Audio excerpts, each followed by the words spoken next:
Welcome मैत्रिणींनो, स्वागत आहे तुमचं पुन्हा एकदा नवीन व्हिडिओमध्ये। या अगोदर आपण बघितले आहे कटोरी ब्लाउज कटिंग, परफेक्ट कटिंग कशी करायची, पूर्ण पॅटर्न कशी तयार करायची हे अगोदरच्या व्हिडिओमध्ये शिकलो आहोत।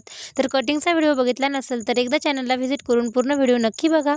आणि आपण स्टिचिंगच्या व्हिडिओला सुरुवात करणार आहोत। तर हा ब्लाउज आहे 30 साईजचा कलांजली साडीवरला ब्लाउज आहे। तर स्टिचिंग करण्याची पद्धत बघा। ब्लाउजवर खूप सारा आरी वर्क आहे आणि सरळ साईडने आपण ठेवलेला आहे आणि वरच्या साईडने आपण अस्तर ठेवला आहे। खालच्या कंबरच्या साईडने टिप टाकून घेतली आणि टक्स मारून घेतले आहेत। अस्तरच्या साईडने आपण पूर्ण दाब टाकून घेणार आहोत कापड फोल्ड करून। आणि परत फिनिशिंगसाठी बघा हाताने प्रेस करून घ्यायचं आहे आणि गळ्याच्या साईडने गोलाकारावर व्यवस्थित टिप टाकायची आहे। पाऊण इंचाला कमी असं कापड ठेवायचं आहे शिलाईच्या साईडने आणि पूर्ण गळ्यावर गोलाकारामध्ये टिप टाकून घ्यायची आहे। कापड व्यवस्थित सेट करायचे। अगदी नवीन जरी शिकत असाल तरी सुरुवातीपासून स्टेप फॉलो करा आणि व्हिडिओ स्किप करू नका, म्हणजे पूर्ण स्टेप तुमच्या लक्षात बसतील आणि व्हिडिओ तुम्हाला ॲक्युरेट समजेल।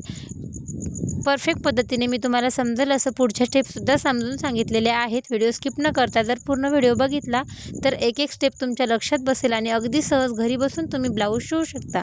आपला बॅकपार्ट तुमच्या समोर तयार झालेला आहे। टक्स पॉईंट कुठे द्यायचे आहेत याच्या अगोदर एक शॉर्ट व्हिडिओ मी अपलोड केलेला आहे, तरीसुद्धा एक वेळेस लक्ष देऊन बघा। शोल्डरच्या सेंटरमध्ये टक्स पॉईंट द्यायचे आहेत आणि गळ्याच्या उंचीपेक्षा 1 इंच कमी घ्यायचा आहे। बॅकपार्ट आपला परफेक्ट तयार झालेला आहे। तर आता आपण उभा पॅटर्न स्टिचिंग करून घेणार आहोत। तर उभ्या पॅटर्नला आपल्याला अस्तर जोडून घ्यायचं आहे। तर परफेक्ट पद्धतीने मी ज्या पद्धतीने अस्तर स्टिचिंग करत आहे हीच पद्धत तुम्हाला सुद्धा वापरायची आहे।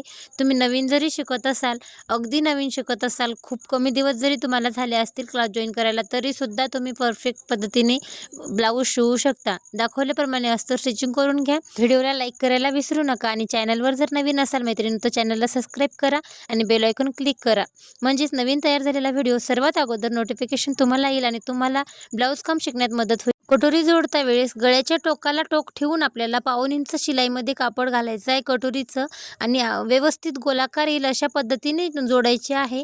कापड कमी जास्त शिलाईमध्ये घ्यायचं नाही आणि टक्स पॉईंट देता वेळेस दोन्ही टोकं जोडून घ्यायचे आहेत व्हिडिओमध्ये दाखवल्याप्रमाणे। 1.25 इंच खालच्या साईडने आणि 2.5 इंच उभा असा टक्स द्यायचा आहे आणि हा टक्स आपला चेस्टनुसार द्यावा लागतो।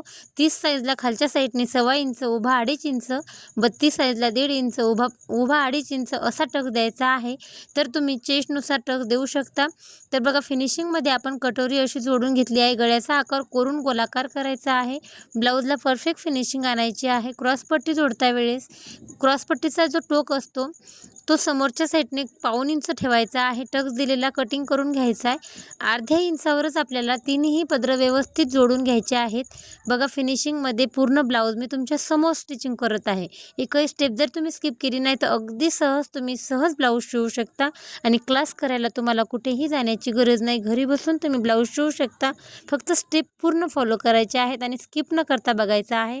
तर बघा परफेक्ट फिनिशिंगमध्ये आपला ब्लाऊज पॅटर्न तयार झालेला आहे। तर आपण याला बटन पट्टी तयार करणार आहोत। तर बघा मी पट्टी कशा पद्धतीने तयार करत आहे लक्ष देऊन बघा। 1.25 इंचाची अशी उंचीची पट्टी मी तयार केलेली आहे आणि साईडचा कापड कटिंग करून घेणार आहे।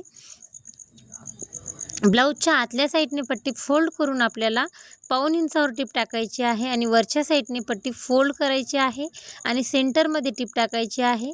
हुका अटकवण्यासाठी आपण त्याला हुकाचा आकार देणार आहोत। तर बघा फिनिशिंगमध्ये पट्टीसुद्धा तयार झालेली आहे। तर अशा पद्धतीने तुम्ही ब्लाऊज स्वतः घरी स्टिचिंग करू शकता। कुठेही न जाता घरीच ब्लाऊज शिकू शकता। तर बघा मैत्रिणींनो, हीच पद्धत वापरून आपल्याला दुसऱ्या साईडचा सुद्धा पार्ट तयार करायचा आहे। तर डिटेलमध्ये व्हिडिओ पूर्ण पार्ट तयार करण्यासाठी व्हिडिओ खूप मोठा होईल, त्यासाठी मी तेवढं स्किप करणार आहे। तर बघा दोन्हीही पार्ट मी तयार केलेले आहेत।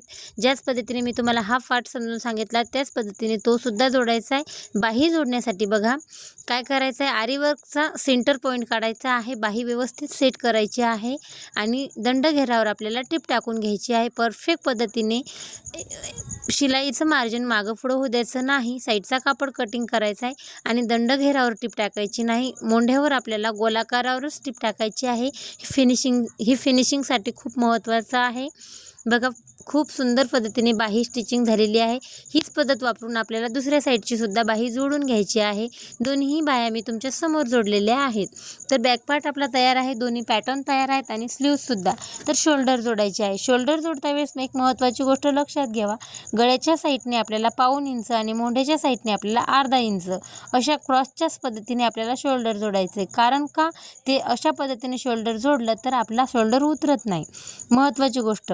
आणि बघा फिटिंगच्यासाठी आपल्याला बाही जोडण्याच्या अगोदर दोन्हीही फिटिंगचे पदरं खालीवरी आहेत का बघायचे, उरलेला कापड कटिंग करायचं। बाही जोडता वेळेस बाहीवर जे आरीवर्क आहे ते आरीवर्कचा सेंटर पॉईंट काढून घ्यायचा आहे अगोदर, कारण बाही जोडल्या वेळेस ते आरीवर्क आपलं शोल्डरच्या साईडला जाता कामा नाही।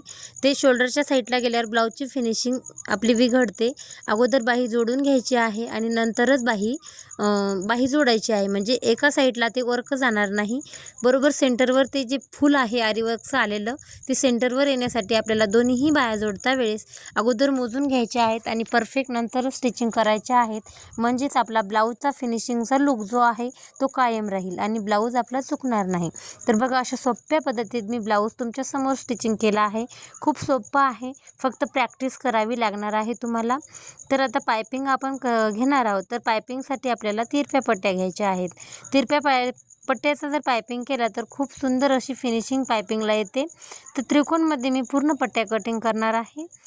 त्रिकोणमध्ये पट्ट्या कटिंग करून बघा जोडणार कशी आहे, तर त्या त्रिकोणमध्येच जोडायच्या आहेत।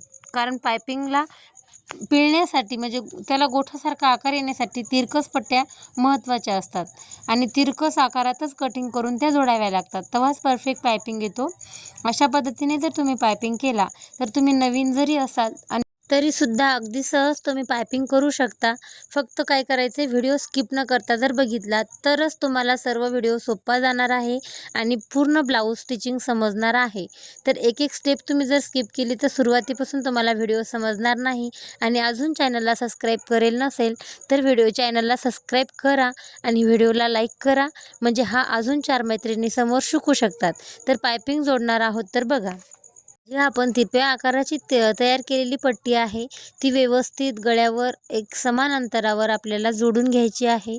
अंतर कमी जास्त होऊ द्यायचं नाही, परफेक्ट जोडून घ्यायची आहे। शिलाईचं अंतर समान ठेवायचं आहे, फिनिशिंगचा विचार करून परफेक्ट जोडून घ्यायची। आणि जे शिलाईच्या अलीकडलं कापड आहे, जोडलेली पट्टी आणि शिलाईच्या अलीकडलं कापड त्या जोडलेल्या पट्टीमध्ये दाखवल्याप्रमाणे गोल करायचे आणि काठावर आपल्याला टीप टाकायची आहे।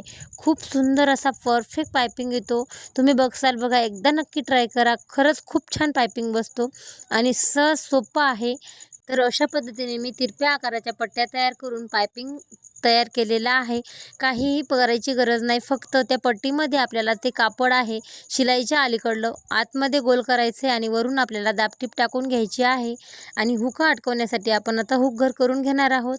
तर मार्किंग कशा करायच्या, तर टेप ठेवून फोल्ड करायचा, 1 नंबरला मार्किंग करायची सेंटरमध्ये, असं समान 5 अंतरावर मार्किंग करून हुक अटकवण्यासाठी त्रिकोण आकारामध्ये दाखवल्याप्रमाणे रब करून 5 घरं आपल्याला हुक अटकवण्यासाठी करायचे आहेत।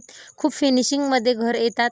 अशा पद्धतीने जर तुम्ही ट्राय केलं तर परफेक्ट फिनिशिंगमध्ये 5 घर आपले हुक अटकवण्यासाठी होतात। पायपिंग तुम्ही ब्लाऊजचा बघू शकता, खूपच सुंदर असा पायपिंग आलेला आहे। खूप छान अशी परफेक्ट एक एक स्टेप मी तुम्हाला समजूनसुद्धा सांगितलेली आहे। तर आरीवर्कमधलं आणि पायपिंगमधला जो स्पेस आहे तो आपण लेस लावून ॲडजस्ट करणार आहोत, कारण खूप अंतर आलेलं होतं ते आपण गळा आपल्या डिपनुसार घेतलेला आहे, तर लेस लावून ते आपण अंतर जोडून घेणार आहोत। तर बघा खूप सुंदर फिनिशिंग आलेली आहे लेसमुळं। अशा पद्धतीने मी ब्लाऊजला लेससुद्धा लावलेली आहे। पायपिंग खूप सुंदर आलेलं आहे, ब्लाऊजची फिनिशिंगसुद्धा खूप छान आलेली आहे। अशा पद्धतीने तुम्हीसुद्धा मैत्रिणींनो ट्राय करा आणि नक्की हा व्हिडिओ पूर्ण बघा, एकही स्टेप स्किप करू नका। खूप सुंदर असं तुम्हाला समजेल असं मी समजून सांगितलेलं आहे। तर आता आपण बघणार आहोत ब्लाऊजची फिटिंग कशी करायची आहे। तर फिटिंगसाठी काय करायचं आहे बघा, ब्लाऊज सरळ ठेवून अगोदर आपल्याला सरळ पद्धतीने एक टीप टाकायची आहे आणि साईडचा कापड कटिंग करायचा आहे। दोन्ही साईडने मी 30 स्टेप फॉलो करणार आहे।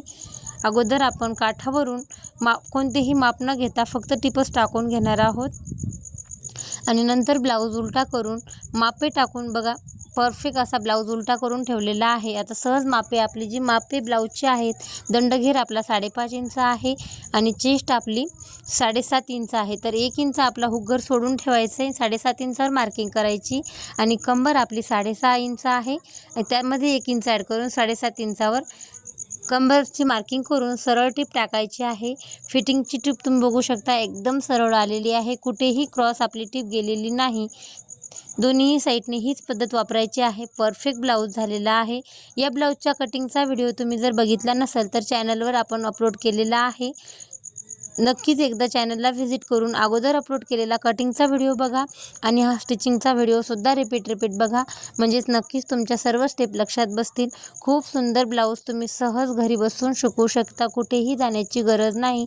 तर व्हिडिओ कसा वाटला कमेंटमध्ये नक्की सांगा आणि कुठली स्टेप या व्हिडिओमधली तुम्हाला समजली नसेल तर कमेंटमध्ये मला नक्की विचारा, मी कधीही तुमच्या कमेंटचा रिप्लाय द्यायला तयार आहे। तर भेटू पुन्हा नवीन एखाद्या व्हिडिओमध्ये। तर पुढचा व्हिडिओ तुम्हाला कशावर रिलेटेड हवा आहे मला कमेंटमध्ये नक्की सांगा किंवा कोणती कटिंग तुम्हाला बघायची आहे।